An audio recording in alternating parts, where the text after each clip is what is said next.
Okey, Assalamualaikum warahmatullahi wabarakatuh. Saya Iskandar Adon. Saya akan menunjukkan cara untuk menggunakan OBE system.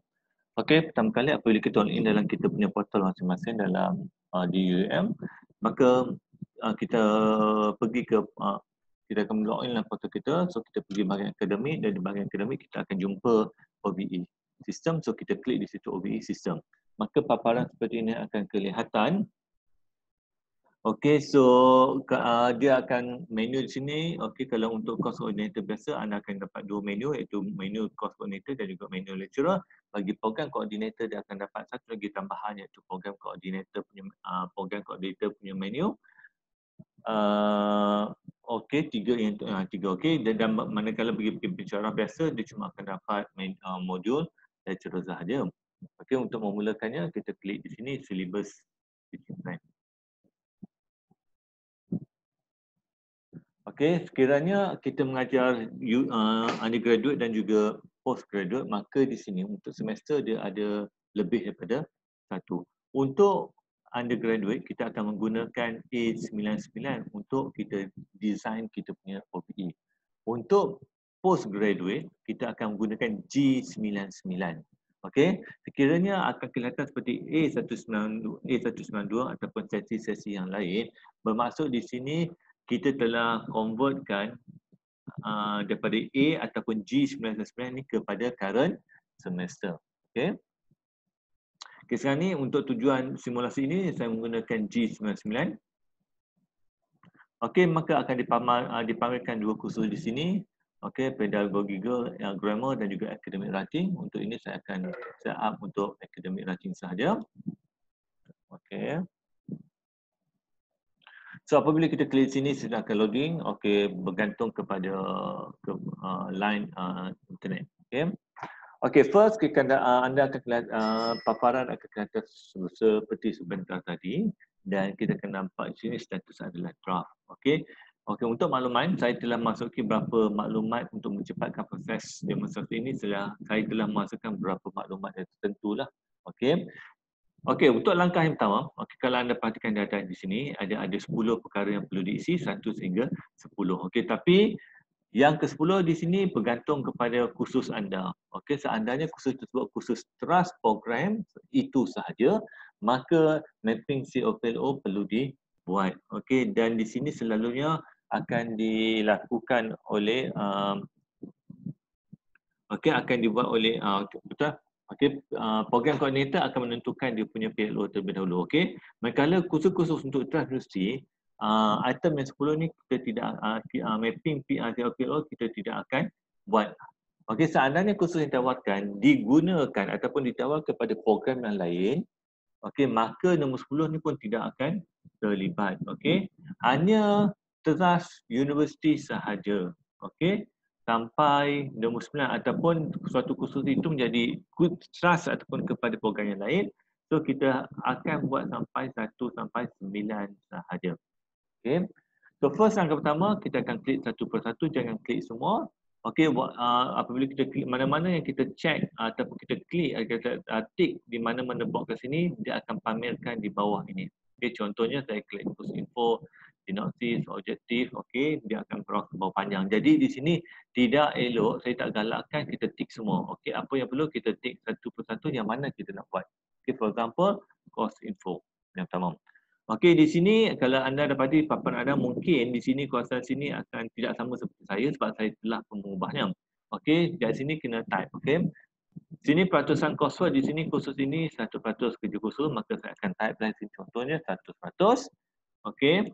Sini saya akan type lah final exam 0%. Okey, manakala 80/Q80. Okey, di sini adalah kita punya target kita, sasaran kita. Bermaksud 100% student kita ataupun semua student kita sekurang-kurangnya mencapai markah minimum berapa. Tujuan di sini untuk membuat CQI nanti. Okey, iaitu fasa yang terakhir. Okey, jadi contohnya, okey, garis panduan paling mudah untuk postgraduate, okey, maknanya semua student wajib lulus, betul? Iaitu markah lulus ada 60. Jadi minimum yang kita setkan di sini adalah 60. Okey, this one bukan maksud dia markah lulus, okey, tetapi sekurang-kurangnya berapakah 100% pelajar kita wajib mencapai sasaran ini. So kita sebagai course coordinator, kita tahu dia punya nature of the student, kesukaran, degree, level of difficulties, degree of difficulty khusus ini, dan kita sendiri yang setkannya. Okay, so tak digalakkan kita set di sini kurang daripada jumlah markah lulus. Okay, contohnya macam UG, okay, so dia kena 50 lah, sebab apa kalau di plus dianggap gagal walaupun dia lulus. Okay, so berlainan. Okay, ada yang kursus-kursus yang mudah, mana kalau kita dapati bahawa setiap semester kursus itu memang minimum, memang tak ada student pun fail dan student semua dapat 80 ke atas. Jadi mungkin kita wajar menetapkan 80 kita, achievement target kita kat sini, iaitu mungkin 70. Okay, so bergantunglah kepada kursus anda. Okay.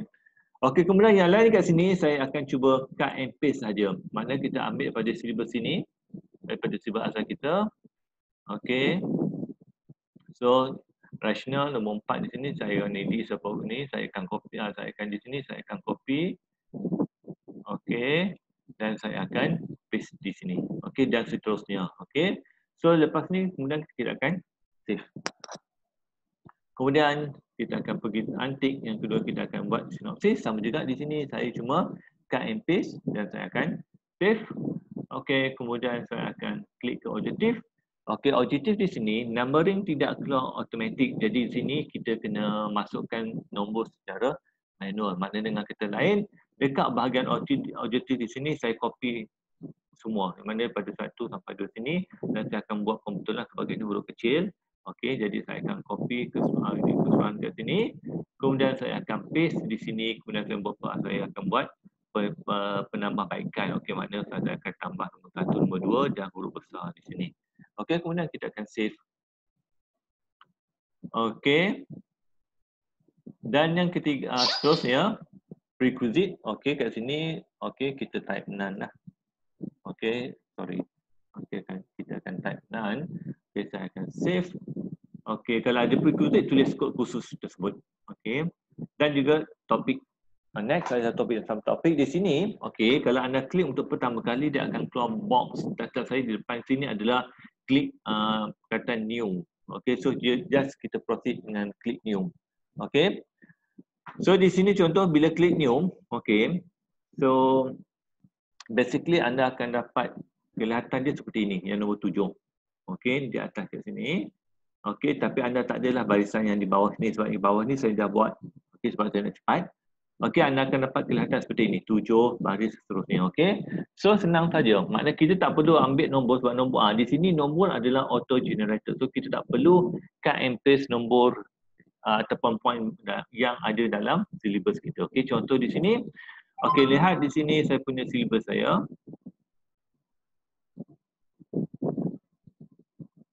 Okey, topik yang ke-7. So apa yang berlaku ni, saya cuma akan di sini saya akan copy, pergi di sini, so saya akan paste.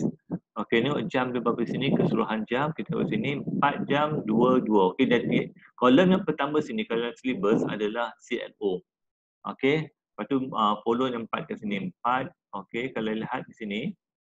Okey, dia punya format sama seperti dalam OBE. Maknanya dia akan keluar seperti ini. Okey, TL, TP, SCL, O, others, OL, SL. Okey, so format dia sama. Jadi di sini untuk topik yang ke-7, okey, saya 4002004. Jadi di sini berlaku saya akan masuk sini adalah 4 jangkisi 00, sini adalah 2 jangkisi, sini ada 0, sini adalah 4 dan saya akan update. Okey, bila akan update, okey, bila anda update, anda akan pastikan bahawa nombor dia akan seperti inilah. Okey, dan untuk menambah subtopik, di sini ramai yang tinggal. Okey, kita perlu memasukkan subtopik kerana ini akan digunakan untuk kita menjanakan SOW kita dalam fasa yang ke-2. Okey, so apa yang anda perlu lakukan adalah untuk menambah topik yang baru kita akan klik new. Tapi saya tak cadangkan So demikian, saya tak rekomenkan. Okay. So setiap kali kita tambah topik header di sini, maka kita buatlah dia punya subtopik dengan klik tanda plus di sini. Sign plus. So dia akan keluar seperti ini. Subtopik yang di sini klik new. Okay, so nombor pun auto generated. So tak perlulah kita copy nombor dia. Jadi ke sini apa yang perlu, saya cuma copy tajuk dia saja. Subtopik dia, copy. Okay, saya akan paste di sini. Saya akan update. Untuk tambah new subtopik, saya akan klik di sini. New. Okay, saya akan masuk di sini. Saya akan okay, saya akan copy, masuk di sini. Saya akan paste. Saya akan update. Okay, saya klik new lagi. Saya pergi di sini. Okay.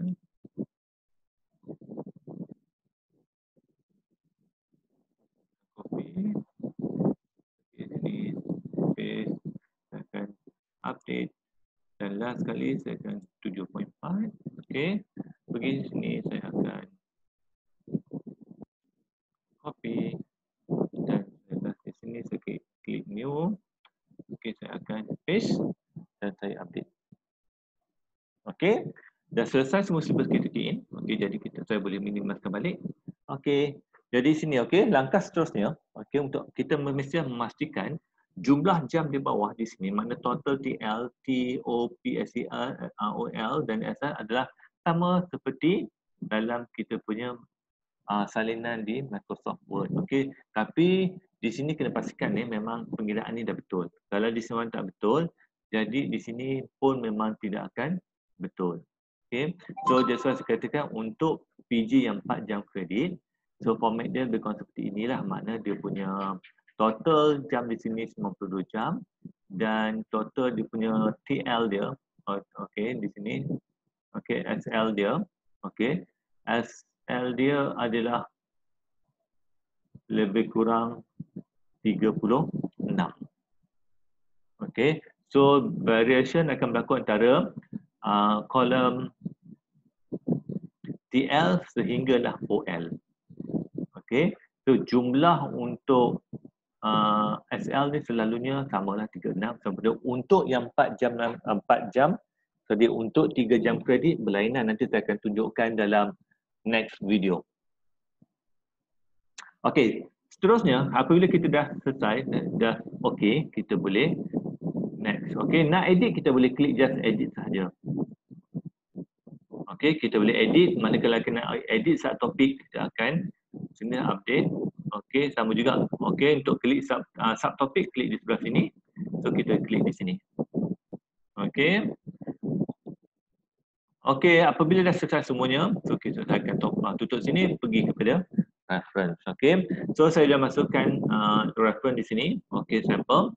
Okey, dan reference di sini kita susah nak enter untuk keseluruhan barisan ini, mana kita kena masuk satu per satu mengikut kolom yang ada di sini. Okey, contoh di sini saya, okey, kata di sini kalau reference saya di sini, saya mengingatkan, okey, ada sini ada APA. Okey, publication kat sini saya tidak buat. Okey, jadi sini apa yang berlaku, sini APA adalah sebuah buku.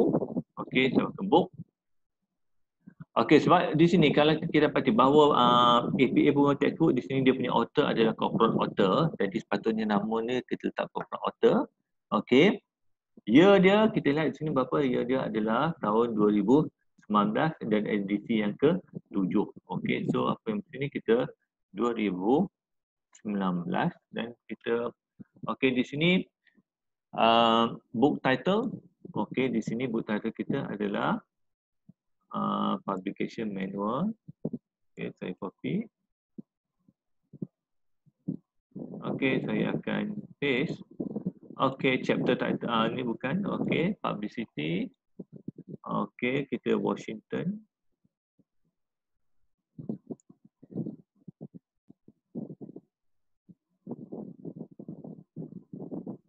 Okey, paste. So tak pasti sama ada Washington DC ataupun Washington saja, sebab US ni ada Washington DC, ada Washington State dekat saya. Okey, tak apalah, contoh di sini tak kisah, saya letak Washington. Okey, mungkin di sini start DC. Okey, publisher. okey, adalah American. Okay. So saya paste. Okey. Oh, kata dia tinggal American. Okey. Dan saya akan add tulis. Okey, di sini mana sistem akan automatic update. Okey. So kita boleh lihat di sini adalah yang ke-5. So untuk susunan kita boleh sini by, selalunya so this one, maknanya kita akan sort by authors. Okey, ACMMUT. Okey. So ini mana-mana pun kita boleh klik mana-mana part ataupun nak by year pun boleh. So kita mana-mana. Okey. So selalunya kita akan by authors ataupun kalau tak mau by authors tadi, cuma di sini saya tak pasti by numbering, dia dah lari kan. By title tak ada. Okey. So this one dapat. Okey, yang ke okey. Mana kalau kita nak kita ikut urutan, bukan this one kalau by nombor dia akan mengikut urutan yang kita masuk. Okey. So tak apalah, saya akan klik by author. So see di atas. Okey, saya akan klik reference. Seterusnya saya akan masukkan CLO. Okey. So untuk CLO kat sini, okey, apa yang perlu kita masukkan, yang kita buat oleh, okey, maknanya kita perlu type dia punya keyword di sini. So lihat di sini contoh kita punya dalam syllabus kita. Okey. Keyword dia adalah explain. So yang perlu kita copy adalah di belakang dia ni. Okey, sini kita akan copy. Okey, pergi di sini. Okey. So saya akan type perkataan explain. E-X-P-L-A-N. Okey, kita search keyword. Okey, explain kat sini dia ada pasal dia ada A4, A3, C, P. Okey. Sebab kursus ini tidak kepada tiada ujian sebagainya. Okey, P semua tak ada. So dia tidak melibatkan kepada cognitive ataupun knowledge atau this one. Okey. Jadi dia tak perlu ganti, dia hanya pada A3 iaitu yang paling dia akan ambil paling rendah A3. Kemudian di sini explain, okey, kita barulah di sini kita akan paste. Mana automatic Jangan delete, okey, di sini. Jangan delete explain di sini. Kalau delete di sini dia akan jadi error. Okey. Jadi apa yang perlu di sini kita cuma paste sahaja yang word kita copy tadi. Okey, explain the knowledge, okey. Dan di sini kita tunjuk dia punya kekuatan strength dia. Okey, sama ada relevant ataupun tidak. Okey, yes. So kita boleh add tulis. Okey. Sekarang ni kita ada, okey, yang kedua kita lihat soal kedua adalah organize. Okey, saya akan copy. Copy di sini. Okey. So perkataannya adalah organize. Okey, dia akan menggunakan US spelling. UK spelling. Saya punya PC gunakan American, sebab tu dia jadi merah di sini. Okey, search keyword. Okey, organize. So sama juga di sini saya adalah A4, kita klik A4. Okey, akan keluar A4 di sini dan perkataan organize akan keluar sini. Apa yang berlaku sini, so saya akan paste saja yang saya copy tadi, research standard dan add to this.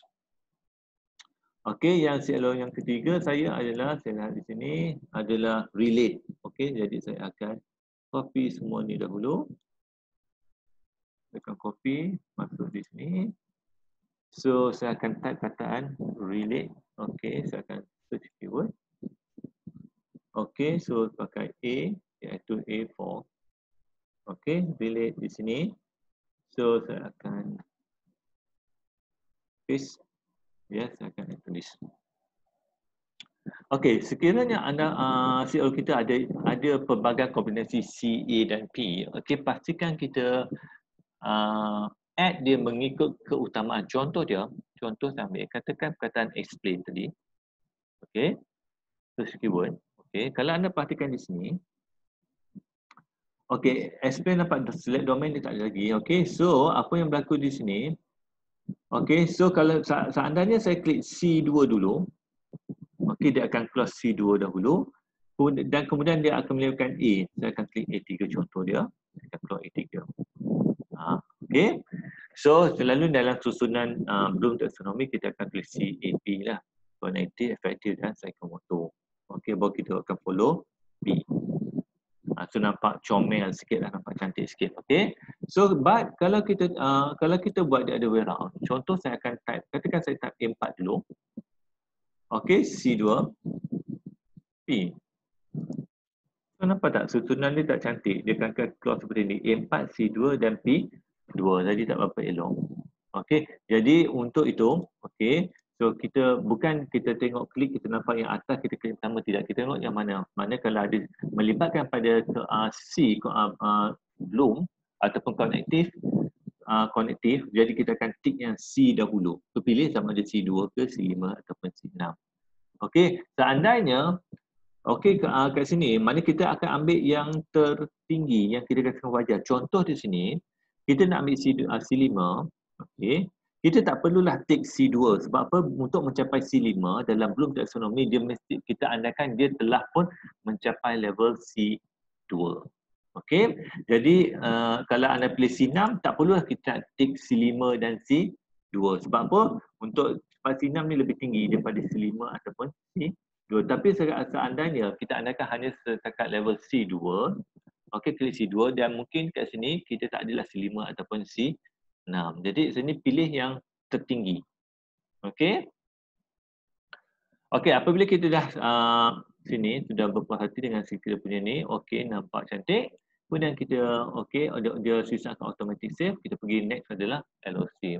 LOC adalah learning outcome cluster. Okey, kalau dulu kita ada LOD, learning outcome domain.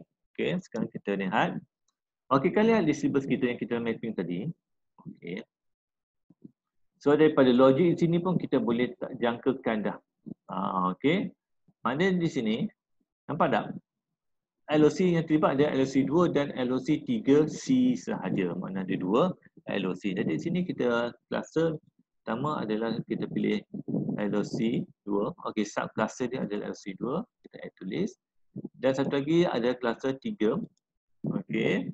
Dan sub cluster adalah 3C. So add to list. Okey, itu saja. Okey, kemudian kita happy. Okey, uncheck dan pergi ke proses yang adalah mapping. Okey, saya cadangkan sini. Kita masukkan ikut urutan nombor. Sebab logik kat situ ada. Okey. Seterusnya yang ke-9, CLO, LOC. Okey, maknanya di sini tak nampak kita punya CLO betul. Dia takkan display. So kita klik dekat content.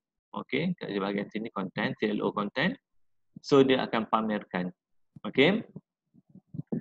Okey, bagaimana nak masuk? Okey, by default, okey kat sini, kalau kita klik contoh sini, saya klik CLO1, dia akan berwarna orange betul. Dan di sini didapati bahawa CLO2 warna orange juga di sini, tapi yang agak warna dia agak cerah sikit. Okey. So selalu menjadi kekeliruan apabila nak masuk yang kedua. Okey, dia yang kedua ataupun yang keempat, sebab apa dia jadi orange. Okey, so tapi kita boleh check mana untuk kedua ni. Kalau kita klik juga, nampak seakan-akan macam tak ada. Tapi sebenarnya dia ada. Sebab warna dia sama, dia overlap. Tak nampak. Jadi kemungkinan besar UMIT kena consider untuk tukarkan warna lah supaya tidak mengelirukan pengguna. Okey. Next adalah CLO3. Okey, nampak tak ada sini.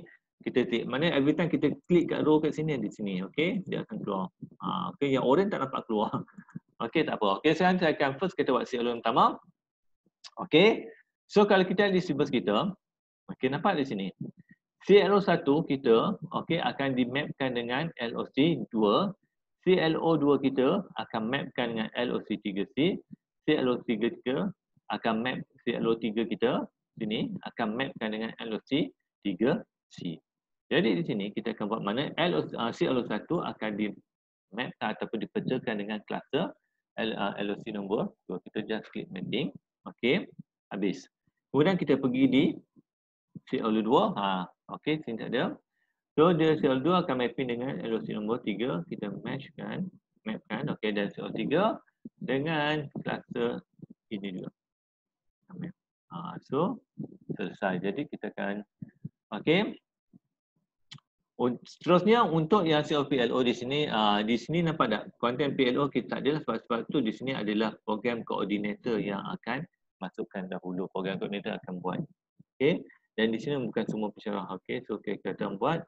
So again di sini, okey, untuk yang sebab kursus yang kursus Trust University, so kita tak akan buat di sini. Kita akan buat mapping nombor 10. Okey, seterusnya, okey, kita boleh preview. Okey, dia akan take masa sedikit bergantung kepada kelajuan data internet anda. Okey. Nasihat saya satu lagi, apabila kita buat OBE sistem ini, okey, kalau boleh jangan biarkan ideal time. Maksud dia jangan kita tak buat apa-apa dalam masa 2 minit atau 3 minit, kerana saya dapati akan berlakunya database error. Okey. Jadi di sini di sana nampak tak dia berlakunya database error dah. Okey. So sekiranya berlaku seperti ini, okey tak apa, jangan risau.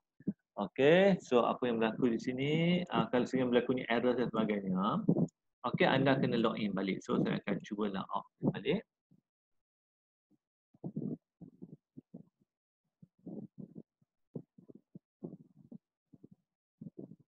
Okey, macam saya punya modul, saya program coordinator punya modul. Okey, saya akan log in as a user di sini, bukan user nama saya tapi nombor staff yang terlibat tadi adalah 764.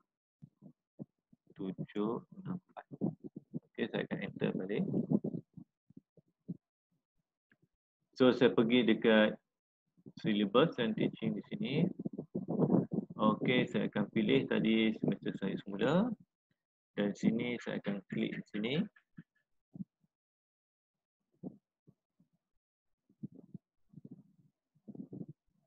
Okey, saya cuba preview. Okey, status masih lagi draft. Okey, kalau kita nak pastikan dia data yang kita buat tadi dah masuk atau belum, kita boleh check satu-satu, kita tengok. Okey, dah ada. Okey, last kita buat check pun dah ada. Jadi data automatic save. Okey, kita boleh preview. Oh my god. Okey, maksud di sini ada something wrong dengan sistem. Okey, sepatutnya akan pamer di sini dan satu pameran silibus kita yang telah lengkap Okey, tapi di sini saya gagal buat. Okey, tapi tak apalah.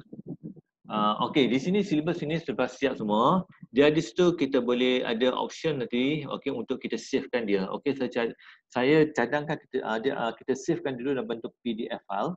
Okey, kita bukan download kita save. Savekan dia dalam mana untuk save kat situ dia tak ada button save, tetapi dia ada button print. Okey, so dalam print kita klik print. Okey, so kita boleh save kita punya nak print as what?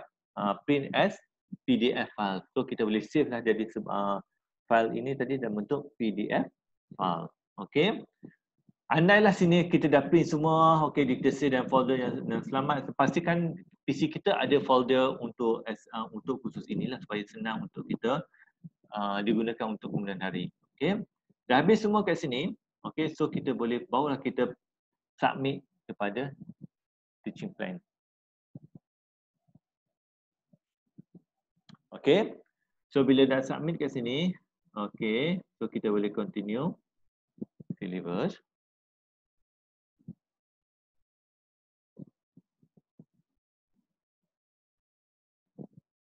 Okey, jadi bila sini saya preview sekali lagi. Okey, memang sistem error lah, nak buat macam mana, kita tak boleh elakkan. Okey, so status perasan dia sentiasa kita telah berubah daripada draft kepada approve.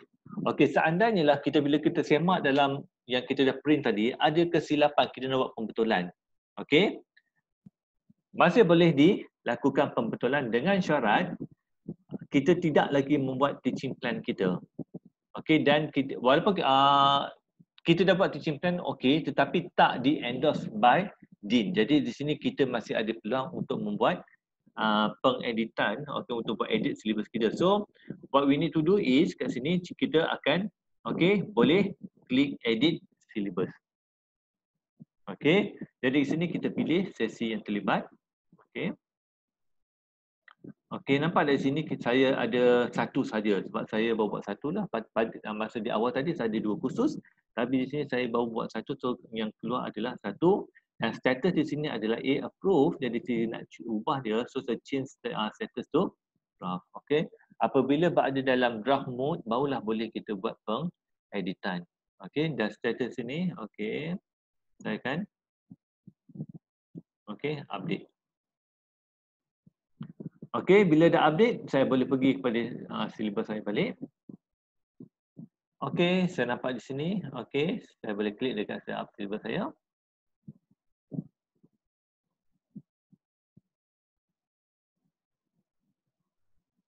Okey, kemudian di sini nampak status dia telah bertukar kepada draft semula.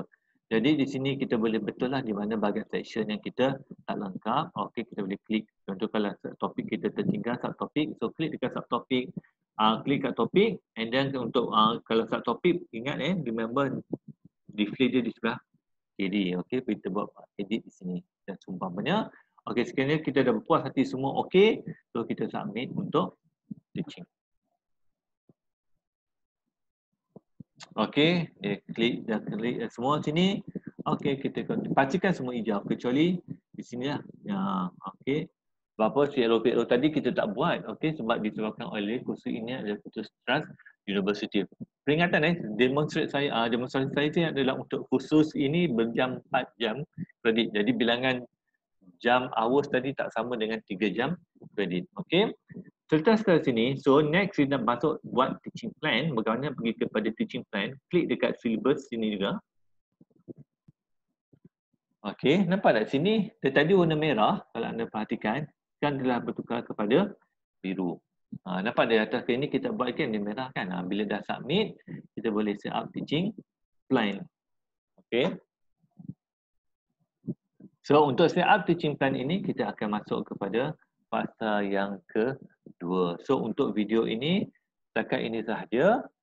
Okey, dan saya nasihatkan sebelum untuk fasa yang kedua, pastikan kita ada standby kita punya SLT kita, kalkulator kita berapa, ataupun kalau nak menggunakan yang template Dr. Syah beri pun boleh, tapi agak panjang sedikit. Okey, sebab kita memerlukan nak cut and paste. Okey, jadi di sini sama juga dalam untuk fasa yang kedua kita ada 6 perkara yang perlu dibuat. Okey, dan di sini sangat-sangat mustahak. Okey, so seandainya fasa pertama tadi tidak lengkap, jadi akan berlaku kat sini apa dia punya kelemahan, maknanya kita akan dapat dia ada banyak dia punya weaknesses, dia punya lompang lah, anda tak boleh masukkan, jadi kena patah balik dan sebagainya. Okey, so jangan submit for approval. Okey, so asalnya kita dah siap untuk fasa yang kedua nanti. Okey, so preview teaching plan dan seumpamanya. So jangan submit for approval dahulu. Check berhati-hati sebab apa? Bila kita dah submit for approval, okey, so dia kan akan endorse. Jadi bila ada berlakunya kesilapan, so kita kena call UMIT. Dia dekan pun tak boleh buat, tapi cuma UMIT saja boleh buat. Jadi panjang baliklah jalan cerita dia. Okey. So nasihatkan saya, so jangan submit dulu, kita check dahulu. Dah puas hati, so kita dah agree dengan semua klik yang ada team teaching kita, dah puas hati dan kita rasa memang betul, jadi barulah kita go for submit. Jadi seelok-eloknya bolehlah kontak kepada dengan course coordinator anda ataupun subject expert, ataupun anda boleh kontak dengan siapa yang jadi OBE expert di school masing-masing. Okey, sekian, terima kasih. So, jumpa lagi bahagian yang kedua, bagaimana kita nak menggunakan bagaimana kita nak buat teaching plan kita. Assalamualaikum warahmatullahi taala wabarakatuh.